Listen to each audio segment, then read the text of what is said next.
Hello YouTube family, कैसे हैं आप सब। आई होप आप सब बहुत बढ़िया होंगे, स्वस्थ होंगे और एकदम मस्त होंगे। फ्रेंड्स, सबसे पहले तो आपको नए साल की बहुत बहुत सारी शुभकामनाएं। ये नया साल आपके ज़िंदगी में ढेर सारी खुशियों को लेकर आए, स्वास्थ्य को लेकर आए, समृद्धि को लेकर आए, यही मेरी कामना है। तो फ्रेंड्स, चलिए आज की वीडियो की शुरुआत करते हैं।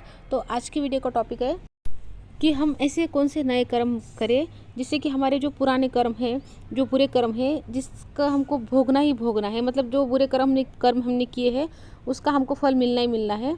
तो ऐसा हम क्या करें, ऐसे कौन से नए कर्म बनाएं जिससे कि हम वो जो कर्म है ना, बिना भोगे ही हम उनको मिटा सकें, डिलीट कर सकें या उनका प्रभाव कम कर सकें।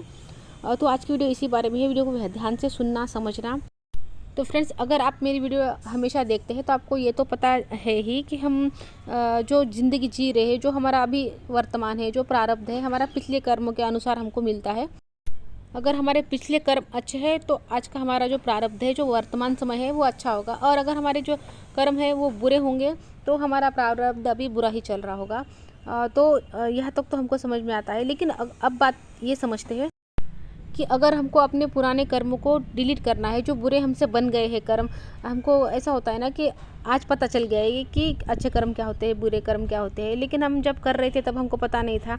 जब हमसे कुछ बुरे कर्म हो गए हैं तो अब हम ऐसा क्या करें कि वो जो बुरे कर्म है ना, उनको हमको भोगना ना पड़े और फिर वो मतलब बिना भोगे ही वो कट जाए। देखो, कर्म का फल फ्रेंड्स मिलता ही मिलता है, आज नहीं तो कल। तो ये मतलब ऐसा है कि हम अगर पाताल में भी जाके छुप जाएंगे ना, तब भी हमको कर्म का फल हमारा पीछा नहीं छोड़ता है, वो अच्छा है या बुरा। अगर हमारे कर्म के फल स्वरूप हमारे नसीब में 20 रुपये है या 100 रुपये है, 200 रुपये है, अगर वो हमको मिलने हैं, अगर हम कितना भी ना बोल रहे हैं ना, फिर भी वो हमको मिल के ही रहेंगे। और अगर हमारे वैसे हमारे नसीब में कुछ बुरा है तो वो हम कितना भी भाग ले उससे, वो हमको मिल के ही रहेगा। तो अब हमेशा क्या करें कि हमारे जो पुराने कर्म है वो कट जाए हमारे बिना भूखे। तो फ्रेंड्स, इसके 3 तरीके हैं। देखो, पहले ना थोड़ा सा एग्जांपल से समझते हैं। मान लो कि मेरे कुछ कर्म बुरे ऐसे बन गए हैं जिसका फल मुझे ऐसे मिल रहा है कि मेरे सर पर एक बड़ा सा पत्थर गिरने वाला है। तो अब ये मेरा प्रारब्ध बन गया है। और फिर अगर मैं कुछ ऐसा करती हूँ जिससे कि मैं ये जो फल है मुझे मिलने वाला है, पत्थर गिरने वाला है मेरे सर पर, ये मेरे बिना भोगे ही अगर मुझे काटना है, अगर मैं ऐसा कुछ करती हूँ कि ये बिना भोगे कट जाए, तो वो जो पत्थर है ना मेरे सर पे गिरेगा ज़रूर। लेकिन होगा कुछ ऐसे, जैसे कि 100 किलो का पत्थर अगर गिरना है तो वो 100 ग्राम का होकर गिरेगा या उससे भी कम होकर गिरेगा। और गिरेगा बिना, तो मान लो कि जैसे कि उस वक्त मेरे सर पर कुछ मैंने हेलमेट पहन के रखा होगा या ऐसा कुछ भी जिससे कि मुझे चोट ना आए, वो फल आएगा ज़रूर हम तक। फल से कोई नहीं बच सकता, आएगा ज़रूर, लेकिन उसका प्रभाव कम हो जाता है। देखो, कुछ ऐसे हमारे कर्म के जो फल होते हैं ना, कुछ ऐसे होते हैं, कुछ ऐसा प्रारब्ध हमारा बन जाता है कि वो सिर्फ उसका प्रभाव कम कर सकते हैं, हम उसको मिटा नहीं सकते। छोटे मोटे जो कर्म होते हैं हमारे, हम उसको मिटा सकते हैं। लेकिन कोई कोई ऐसा होता है बड़ा बड़ा, जो हमसे कुछ पाप हो गया है या बहुत बुरा कर्म बन गया है जिसका फल हमको बहुत बड़ा मिलना है, मतलब बहुत बुरा ही मिलना है, तो उसका प्रभाव हम कम कर सकते हैं, उसको सिरे से हम मिटा भी नहीं सकते। तो वही है कि फिर 200 जो 100 किलो का पत्थर है वो 100 ग्राम का होकर गिरेगा और मुझे चोट नहीं लगेगी, या लगी तो थोड़ी लगेगी। या फिर ऐसे ही कोई कर्म फल स्वरूप मेरा अगर कहीं एक्सीडेंट होना है, मुझे मतलब बहुत बड़ा एक्सीडेंट होना है, तो मेरा बड़ा एक्सीडेंट होने की जगह छोटा सा एक्सीडेंट हो जाएगा, छोटी मोटी खरोच लगेगी। तो ऐसे उसका प्रभाव कम हो जाता है।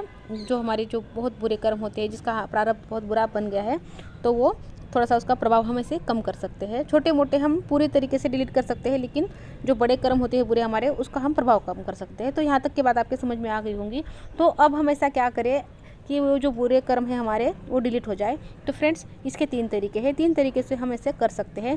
सबसे पहले तो है कि हमको अभी ये कसम खानी है कि मैं कुछ बुरा नहीं करूँगी। और उसके बाद फिर हम जब भगवान का नाम जाप करते हैं, कोई भी भगवान जो जिसको भी आप मानते हो, कोई भी ईश्वर आपका जिसमें भी आपकी मान्यता है, उनका आप नाम जाप करो। जो भी आपके इष्ट है, जैसे जो भी आप प्रार्थना करते हो, उनका नाम जाप करते रहना है। और बस जो बुरे कर्म है ना, बस वो कसम खानी है कि वो नहीं करने हैं। नहीं तो अगर ऐसा होता है ना कि मैं इधर तो बुरे कर्म करते जा रही हूँ और इधर भगवान का नाम ले रही हूँ, तो इससे कुछ नहीं होगा। तो अगर आप अपने बुरे कर्मों को दोहराते नहीं हैं और अपने इष्ट का नाम लेते हैं, नाम जाप करते हैं, जो जिसको भी आप मानते हैं, जिसमें भी आपकी श्रद्धा है, बस आपको उनका नाम जाप करते रहना है। जब भी टाइम मिले, जब भी मौका मिले, ज़्यादा से ज़्यादा नाम जाप करते रहिए। भगवान के नाम में इतनी पावर होती है फ्रेंड्स की हमारे सारे पापों को, हमारे सारे बुरे कर्मों को ये नष्ट कर सकते हैं, डिलीट कर सकते हैं। तो भगवान का नाम लेना ये एक मतलब ये एक तरीका है। और दूसरी बात ये है कि अगर हमने जो बुरे कर्म किए हैं उसको अगर हमको उसका प्रभाव कम करना है तो हमको ज़्यादा से ज़्यादा अच्छे कर्म करने होंगे। एक तरीका है कि भगवान का नाम जाप करना है और दूसरा ये है कि हमको अच्छे कर्म करने हैं। जितना हम अच्छे कर्म करते जाएंगे उतना ही हमारे जो पिछले बुरे कर्म किए हैं हमने वो जो है ना उनका प्रभाव कम होता जाएगा। जो छोटे मोटे हैं वो डिलीट हो जाएंगे और बड़ा है कुछ है तो वो थोड़ा सा उसका प्रभाव कम हो जाएगा।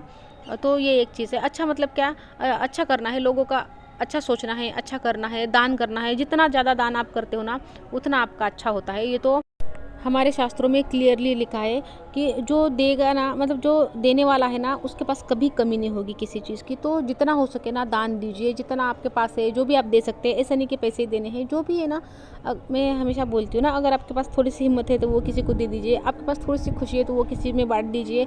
मतलब जो भी आप दे सकते हो ना इस प्रकृति को, इस दुनिया को, वो ज़रूर दीजिए। इससे आपका ज़रूर भला होगा। ये तो हम मतलब मैं अपनी ज़िंदगी के एक्सपीरियंस से बोल रही हूँ। जितना आप देते जाओगे आपके ज़िंदगी में उतनी ही चीज़ें ना बढ़ती जाएगी। तो हिम्मत दे सकते हो, हिम्मत दो। बस सबका आपको भला करना है, अच्छा करना है, अच्छे अच्छे कर्म बनाने हैं। तो आपका वो जो बुरे कर्म है ना वो उसका प्रभाव कम होगा, वो नष्ट हो जाएंगे। अब भी तीसरा तरीका, दो तरीके हो गए हमारे। पहला है भगवान का नाम जाप करना है और दूसरा तरीका है हमको ज़्यादा से ज़्यादा लोगों का भला करना है जिससे कि हमारे अच्छे कर्म बन सके। अच्छा, लोगों का भी और जीव जंतु जानवर जो है ना उनका भी, हम सिर्फ इंसानों को गिनते हैं लेकिन भगवान के लिए सब सेम है। सारे जीव भगवान का अंश ही है। तो भगवान सब में है तो सबका अच्छा सोचिए, सबका अच्छा कीजिए। जानबूझकर कभी किसी को मतलब चोट मत पहुंचाइए। जो भी जीव जंतु है ना उनको चोट मत पहुंचाइए। अभी तीसरा तरीका है सेवा। जब हम किसी की सेवा करते हैं ना, जिसको सेवा की ज़रूरत है, अगर हम उसकी सेवा करते हैं तो इससे भी हमारे जो ये ना सबसे अच्छा कर्म है। सेवा दान जो है ना ये सबसे अच्छा माना जाता है। हमारे शास्त्रों में भी इसका उल्लेख है। ये सबसे अच्छा दान है सेवा दान। तो सेवा करिए, जिसको भी ज़रूरत है ना उसकी सेवा जब हम करते हैं तो हमारे जो पुराने बुरे कर्म है ना वो नष्ट होने लगते हैं, मिटने लगते हैं। तो सेवा किसकी करनी है, जो भी ज़रूरतमंद है हमारे घर में होते हैं, दादा दादी होते हैं, माता पिता, भाई बहन, किसकी भी जिसको भी सेवा की ज़रूरत है उसकी सेवा करिए। बाहर भी जिसको भी आपको लगता है कि इसको सेवा हम कर सकते हैं, सेवा की ज़रूरत है, तो वहाँ पर आप सेवा ज़रूर कीजिए। अगर देखो बाहर का छोड़ो, लेकिन अगर हम घर में भी सेवा भाव से करते हैं ना कुछ, देखो हमको ना चीज़ें पता होनी चाहिए। क्या है ना, हमको चीज़ें पता ही नहीं है हम कर क्यों रहे हैं। हम करते भी है ना किसी के लिए कुछ तो मजबूरी में करते हैं। घर में जैसे कि कोई है सास ससुर, कोई दादा दादी है, तो हम करते भी है ना तो हम मजबूरी में करते हैं, तो उसका हमको फल भी नहीं मिलता क्योंकि हम वो मन से कर ही नहीं रहे होते हैं। वो तो बस हमारा शरीर कर रहा होता है लेकिन मन में हमारे कुछ और ही चल रहा होता है। तो यहाँ पर सबसे बड़ा जो चीज़ है ना वो हमारे मन के भाव ही होते हैं। मैं हर वीडियो में बोलती हूँ कि जिस भाव से हम जो काम करते हैं ना वो वही उसी से ना वो अंकित हो जाता है और वैसा ही हमको फिर उसका फल भी मिलता है। और फिर हम सारी ज़िंदगी बोलते हैं कि हमने तो सबका किया, हमको तो कुछ नहीं मिला, हमने तो इनकी भी सेवा की, उनकी भी सेवा की। लेकिन जब हम सेवा कर रहे थे तो हमारे मन के अंदर क्या चल रहा था हमको वो पता होता है। लेकिन ये रूल हमको पता नहीं है कि हमको जो भी काम कर रहे हैं ना हमको होश में करना है। हमको अंदर से पता होना चाहिए कि हम ये क्यों कर रहे हैं, किस लिए कर रहे हैं, कौन से भाव से कर रहे हैं। देखो अगर हम सेवा भाव से कर रहे हैं ना तो उस सेवा का फल हमको मिलकर ही रहेगा। लेकिन अगर मन में कुछ और चल रहा है और बस हम जो फॉर्मेलिटी है ना वो कर रहे हैं तो फिर उसका हम कुछ नहीं बोल सकते। लेकिन अगर मन में सेवा भाव है तो उसका फल कहीं भी नहीं जाएगा। आपको उसका जो फल मिलना है ना, जो लिखित फल है वो ज़रूर मिलेगा। सेवादान को हमारे शास्त्रों में सबसे ऊपर रखा गया है। सबसे बड़ा दान है सेवादान। तो इससे भी हमारे जो बुरे कर्म है ना वो नष्ट होते हैं। तो 3 तरीके हैं फ्रेंड्स अपने जो बुरे कर्म है ना उनको डिलीट करने के, उनको नष्ट करने के।